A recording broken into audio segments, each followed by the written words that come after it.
Bah, ça fait quelques années que je réfléchissais déjà à peut-être changer, mais on se pose toujours la question, on se dit on y pense, mais on n'ose pas trop passer à l'action. Les 2 dernières années, qu'on a vécues avec le covid, tout ça, c'était devenu de plus en plus compliqué. Ça m'a décidé à passer à l'action et à faire un peu le point sur ce que je voulais et sur tout ce que je voulais plus. Ça m'a, décidée à changer de voie. J'accompagne les enfants qui ont des difficultés, scolaires avec ou sans handicap à progresser dans leurs apprentissages.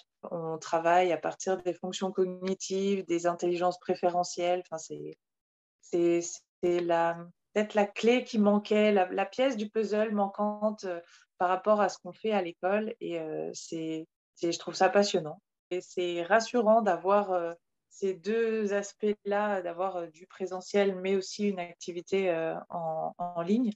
Donc là, en ligne, je proposerais des coachings, de parents pour les aider vraiment à se recentrer sur eux-mêmes et à mieux vivre, tout court, à mieux vivre pour mieux vivre leur parentalité et à mieux, aider ensuite leurs enfants.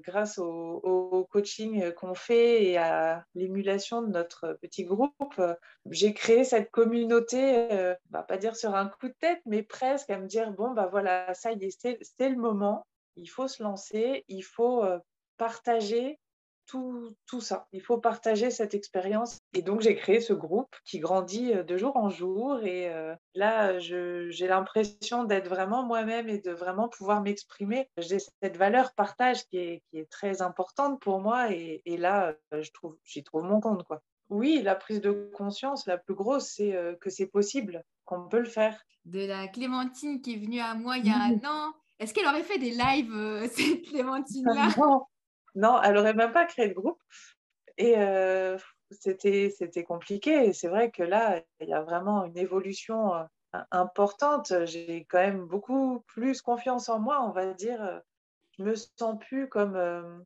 l'imposteur, le le syndrome de l'imposteur, comme si, j'étais pas à ma place, je me sentais jamais à ma place, en fait et là, j'ai l'impression de trouver ma place. Merci à toi.